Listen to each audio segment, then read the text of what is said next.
சீமான், தமிழ்நாட்டில் எல்லாரும் நல்ல அப்பனும் ஆத்தாளுக்கும் தான் பிறந்திருக்கிறாங்க.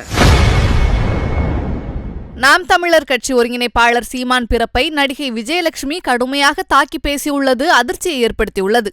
பெரியார் இதெல்லாம் பேசியிருக்கார், பெரியார் இப்படிலாம் பேசியிருக்கார், பெரியார் இதையெல்லாம் மக்களுக்கு செஞ்சிருக்கார் அப்படின்னு நல்ல அப்பனுக்கும் ஆத்தாளுக்கும் பிறந்திருந்தா யாராவது வந்து மேடை ஏறி போய் சீமானுக்கு வந்து பதில் சொல்லணுமா? சீமான் சொல்லுவாங்க, சீமான், தமிழ்நாட்டில் எல்லாரும் நல்ல அப்பனும் ஆத்தாளுக்கும் தான் பிறந்திருக்கிறாங்க. எல்லாருக்கும் என்ன சந்தேகம் தெரியுமா? நீங்கள் நல்ல அப்பனும் ஆத்தாளுக்கும் பிறந்துக்கிறீங்களான்றது தான் எல்லாருக்குமே ரொம்ப சந்தேகமாக இருக்குது. ஏன் தெரியுமா? பெரியார் யாருன்னே உங்களுக்கு தெரியாதா? அப்படியா? சரி சரி, அவர் யார், தமிழ்நாட்டுக்கு அவர் என்னெல்லாம் பண்ணார் அப்படின்னு பெரியாரிஸ்ட்டுங்க வந்து உங்களுக்கு சொல்லுவாங்க, சரியா? அப்புறம் திராவிட மாடல்ன்றது வந்து திருட்டு மாடலா? சரி, இப்போ நான் உங்ககிட்ட ஒரே ஒரு கேள்வி கேட்குறேன் சீமான், நானும் நீங்கள் கேட்ட மாதிரியே கேட்குறேன், சரியா?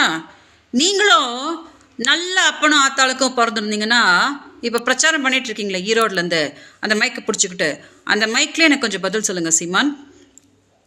நான் உங்கள் பொண்டாட்டி தானே, நீங்கள் தானே போன வருஷம் வந்தீங்க, நான் மாதம் 50,000 ரூபாய் கொடுத்துட்றேன், திமுக காரங்க முன்னாடிலாம் என்னை வந்து மானத்தை வாங்காத அப்படின்னு சொல்லிட்டு மார்ச்லேருந்து ஆகஸ்ட் வரைக்கும் நீங்கள் தானே என்னோட வங்கியில் 50,000 ரூபாய்லாம் போட்டிங்க. அப்புறம் நீங்கள் பண்ண டார்ச்சரை தாங்க முடியாமல் தானே நான் வந்து கம்ப்ளைண்ட் கொடுத்தேன்.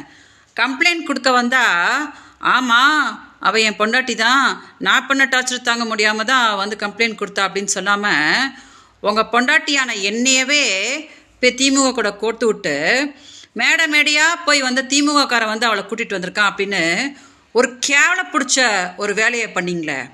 நீங்கள் நல்ல அப்பனும் ஆத்தாளுக்கும் பிறந்திருக்கிறீங்களா? அப்புறம் என்ன சொன்னீங்க?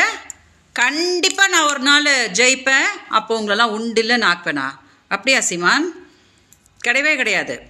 இந்த ஜென்மத்தில் நீங்கள் ஜெயிக்க மாட்டீங்க. என்னோட சாபம் உங்களை ஜெயிக்கவே விடாது. இப்போ கூட நினச்சிட்ருக்கீங்களா தொண்டை வத்த கத்த நம்ம வந்து ஜெயிச்சிருவோம் அப்படின்ட்டு? ஒன்றும் கிடையாது. அன்றைக்கி சந்தோஷ் சொன்னார் பார்த்தீங்களா, ஸ்கைப்பில் சேரநாதன் பேசும்போது விஜயலட்சுமி பக்கத்தில் இருந்தாங்கன்னு. அன்றைக்கே வந்து தமிழ்நாட்டுக்கு என்ன உலகத்துக்கே தெரிஞ்சு போச்சு நீங்கள் நல்ல அப்பனும் ஆத்தாளுக்கும் பிறக்கவே இல்லை அப்படின்னு சொல்லிட்டு. அதனால் மீடியா தயவு செஞ்சு இதை கொஞ்சம் டெலிகாஸ்ட் பண்ணுங்கள். சீமான் உறுதியாக இதை கொஞ்சம் பார்க்கணும்.